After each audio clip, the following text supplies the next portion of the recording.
बिस्मिल्लाहिर्रहमानिर्रहीम। Gateway to physics के सिलसिले की हमारी अगली वीडियो है। पिछली वीडियो में हमने सिंपल हार्मोनिक मोशन को डिस्कस किया था कि सिंपल हार्मोनिक मोशन क्या होती है, और हमने उसी डेफिनेशन की एक मैथमेटिकल फॉर्म डिराइव की थी या हासिल की थी, जो कुछ यूँ थी।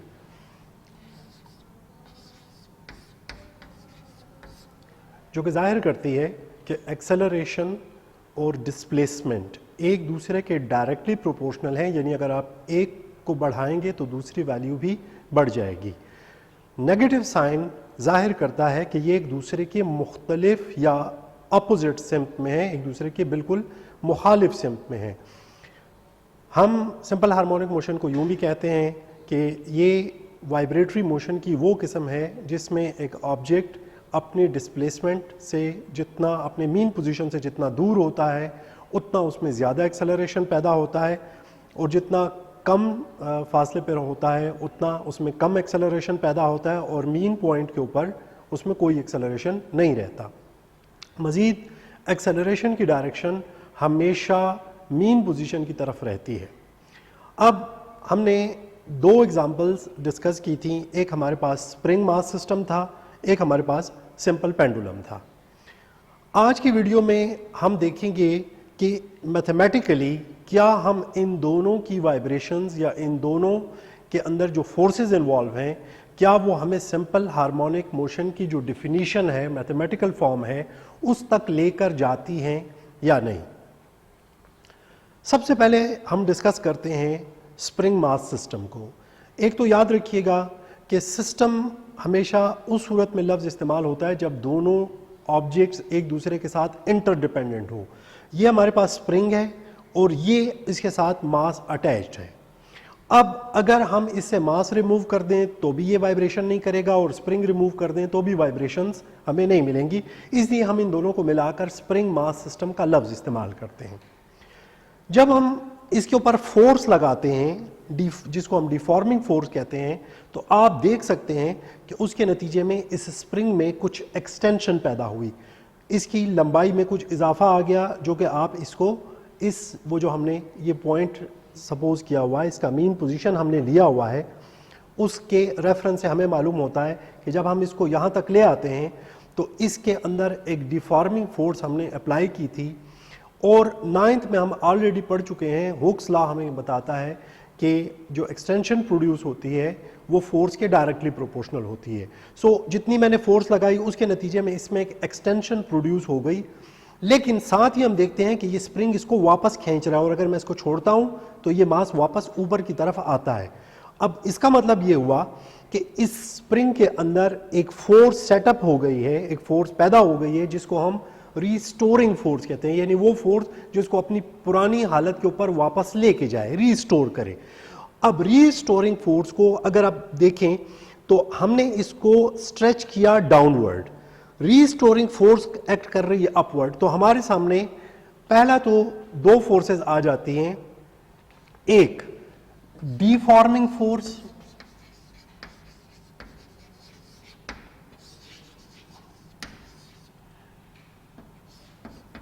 F। अब ये फोर्स कितनी है? हुक्स लॉ हमें बताता है कि F is equal to kx, जहां पे k हमारे पास स्प्रिंग कांस्टेंट है, जिसको इलास्टिसिटी कांस्टेंट भी कहते हैं,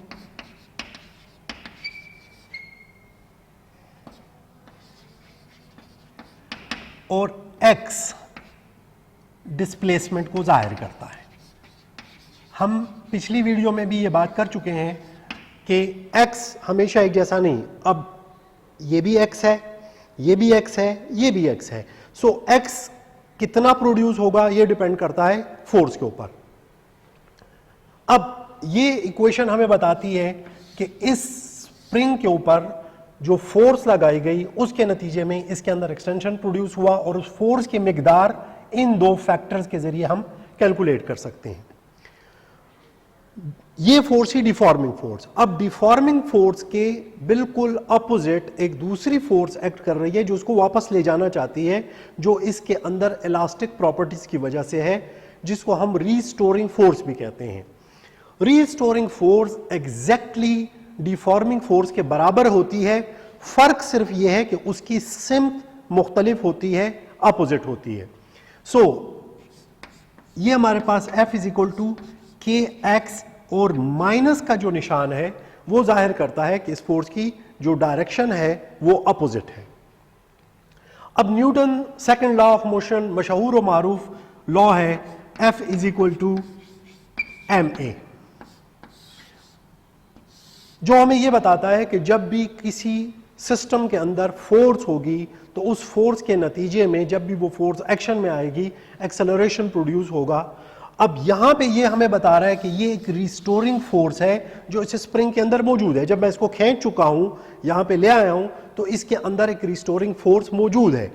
हम देखते हैं कि इस वक्त ये जो मास है हरकत नहीं कर रहा, लेकिन जब हम इसको छोड़ते हैं तो यह हरकत शुरू करता है। यानी जब फोर्स एक्शन में आती है तो जब यह हरकत शुरू करता है तो यह एक्सेलरेशन प्रोड्यूस करता है। कितना करता है वो डिटरमिन होगा फोर्स के जरिए। अब हमारे पास ये दो इक्वेशन आ गई, let's call it A and B. अब दोनों तरीके मैथ्स में इस्तेमाल होते हैं, पुटिंग द वैल्यू और comparing the sides of equation. हम इन दोनों इक्वेशंस को कंपेयर करते हैं तो हम कहते हैं comparing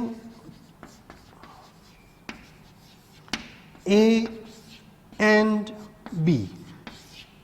comparing A and B का मतलब यह है कि एम ए बराबर है, इक्वल है माइनस के एक्स के। यह बात हम पहले ही कर चुके हैं कि माइनस का ताल्लुक डायरेक्शन से है जो डिस्प्लेसमेंट के साथ अटैच है, इसके साथ नहीं है। तो हम इसको यूं लिख सकते हैं m a is equal to k minus x. अब अगर हम m दोनों साइड्स के ऊपर डिवाइड कर लें तो हमें कुछ इस किस्म की इक्वेशन मिल जाएगी k over m minus x. यहां पे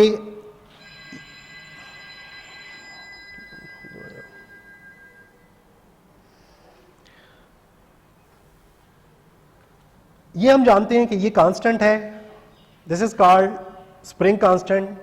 इस पूरे अमल के दौरान अगर आप देखें तो जितना मास नीचे आया उतना ही मास ऊपर गया, तो मास भी हमारे पास कांस्टेंट ही है। तो न मास में तब्दीली आ रही है, न इस स्प्रिंग के अंदर जो कांस्टेंट है उसके अंदर तब्दीली आ रही है। तो इस लिहाज से हम कह सकते हैं कि ये दोनों ही कांस्टेंट है। अब हम इस बात को चंद लम्हों के लिए रोक के थोड़ा सा एक साइड पे आते हैं।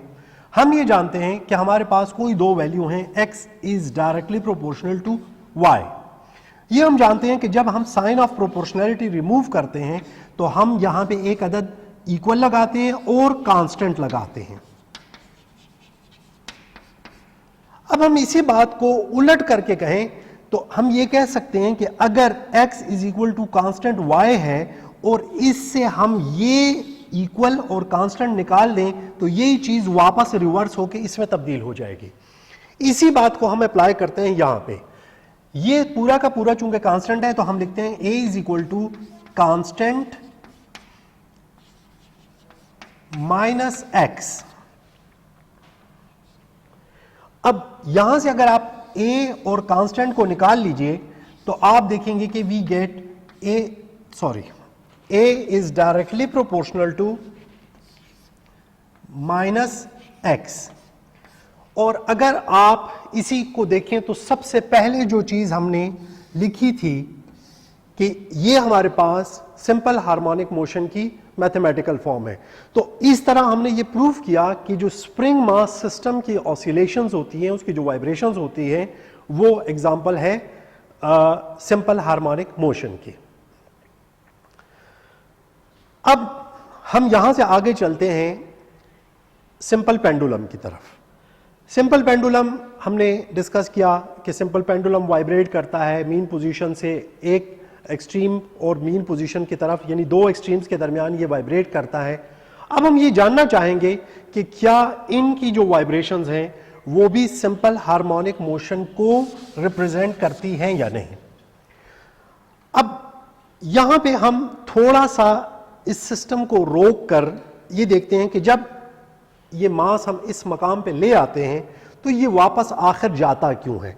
तो हम जानते हैं कि इसका वेट है जो ग्रेविटेशनल पुल की वजह से है, जो बिल्कुल नीचे की तरफ एक्ट कर रहा है। ये वेट इसको आगे की तरफ भी लेके जाता है। सो असल में इस वेट के बनते हैं दो कंपोनेंट्स। एक कंपोनेंट यानी ये वेट जो डाउनवर्ड एक्ट कर रहा है, एक इसका कंपोनेंट बनता है कुछ यूं और एक कंपोनेंट बनता है यूं।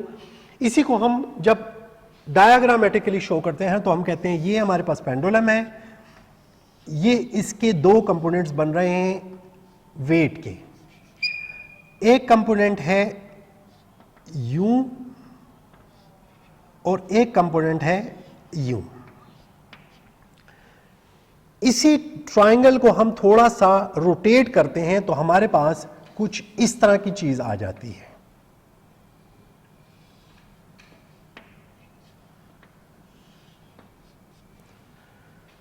इसी ट्रायंगल को मैं यहां पे नाम दे देता हूं PQR, ताकि थोड़ा सा हमें समझने में आसानी हो जाए। ये हमारे पास P पॉइंट आ जाता है, ये Q आ जाता है और ये R आ जाता है। याद रखें कि यहां पे हमारे पास बन रहा है एंगल जिसको हम जाहिर करते हैं थीटा से। ये हमारे पास हो गया एंगल। याद रखिएगा कि एंगल के सामने वाली जो साइड होती है उसको कहते हैं परपेंडिकुलर।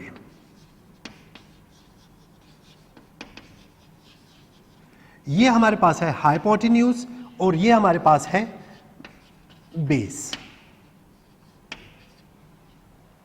अब 9th में हमने रेजोल्यूशन ऑफ वेक्टर को पढ़ा और हमने ये पढ़ा कि ये हमारे पास जो वेक्टर है f, इसके हमने दो कंपोनेंट्स बनाए थे। फर्क सिर्फ उसमें और इसमें सिर्फ इतना था कि वहां पे आपने एंगल ये लिया था, यहां पे एंगल ये है। उसकी वजह से ये बन जाता है fy यानी परपेंडिकुलर कंपोनेंट और ये बन जाता है fx यानी बेस कंपोनेंट। और ये हमने पढ़ा था कि fy is equal to f sine theta और fx is equal to f cos theta. मैं इसको थोड़ा सा पीछे कर देता हूं।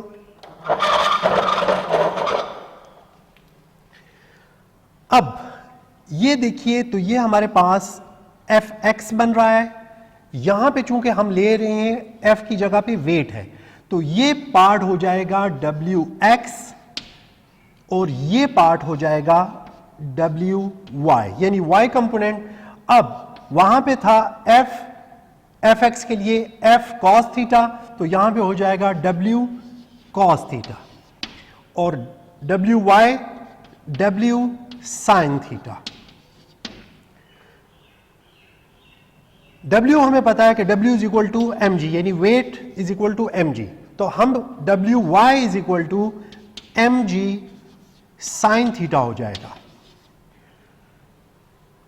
आप देखिए कि इस डायरेक्शन में यानी नीचे की तरफ हमारे पास इस डायरेक्शन में चूंकि कोई हरकत नहीं है इसलिए हम इसको इग्नोर कर देते हैं, लेकिन चूंकि इस डायरेक्शन में अब हम इसको छोड़ते हैं तो ये आगे की तरफ जाता है। इस डायरेक्शन में चूंकि हरकत है जो कि y डायरेक्शन है या y कंपोनेंट है, इसलिए हम इसको कंसिडर करते हैं। इसका मतलब ये हुआ कि ये वाला जो कंपोनेंट है ये इसको हरकत में लेके आ रहा है। सो हम कहते हैं कि wy is equal to mg sine theta is responsible. अब ये है फोर्स, ये वो फोर्स है जो इसको डाउनवर्ड मूव करवाती है। मास हमारे पास कांस्टेंट है, g ग्रेविटेशनल एक्सेलरेशन हमारे पास कांस्टेंट है। इसका मतलब हुआ ये पूरा का पूरा फैक्टर हो गया कांस्टेंट। अब इसको जब हम रिमूव करते हैं तो हम कहते हैं कि यानी ये जो कंपोनेंट है ये डायरेक्टली प्रोपोर्शनल है साइन थीटा के। अगर आप गौर करें तो ये चूंकि सर्कल में मूव कर रहा है तो हम यहां पे जो डिस्प्लेसमेंट है उसको एंगल में मेजर करते हैं, यानी जो काम हमारे पास यहां पे x करता है वही काम हमारे पास यहां पे थीटा करता है। सो इसके अंदर थीटा देखिए, जितना हम मीन पोजीशन से दूर जाते हैं थीटा बढ़ रहा है। जब आप मीन पोजीशन की तरफ आ रहे हैं तो थीटा घट रहा है और यहां पे थीटा बिल्कुल जीरो हो जाता है। इसका मतलब यह हुआ कि थीटा तभी बढ़ेगा जब आप इन पोजीशन से दूर आएंगे।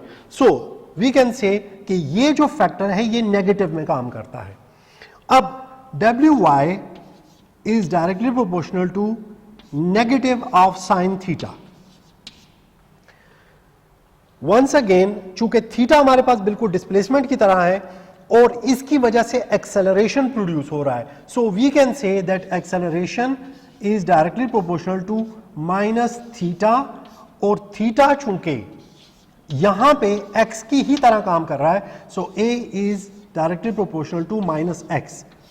इस केस में भी अगर हम देखें तो हमारे सामने आ जाता है कि यानी सिंपल पेंडुलम जो ऑसिलेशंस परफॉर्म करता है वो ऑसिलेशंस भी सिंपल हार्मोनिक मोशन की ही एग्जांपल है। इंशाल्लाह नेक्स्ट वीडियो के अंदर हम इनके टाइम पीरियड के लिए जो फॉर्मूले हैं उनके इंशाल्लाह हम डेरिवेशन को डिस्कस करेंगे। टाइम पीरियड क्या होता है उससे पहले हम ये डिस्कस करेंगे, और फिर टाइम पीरियड के मैं यहां पे सिर्फ मैथमेटिकल फॉर्म्स लिख देता हूं। Time period for spring mass system is equal to 2 pi under root m over k, और सिंपल पेंडुलम के लिए t is equal to 2 pi under root l over g। ये कैसे डिराइव होते हैं ये इंशाल्लाह हमारी नेक्स्ट वीडियो में आपके सामने आएगा।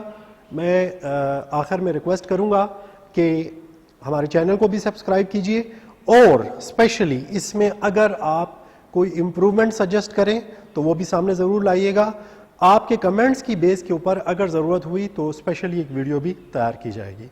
बहुत शुक्रिया।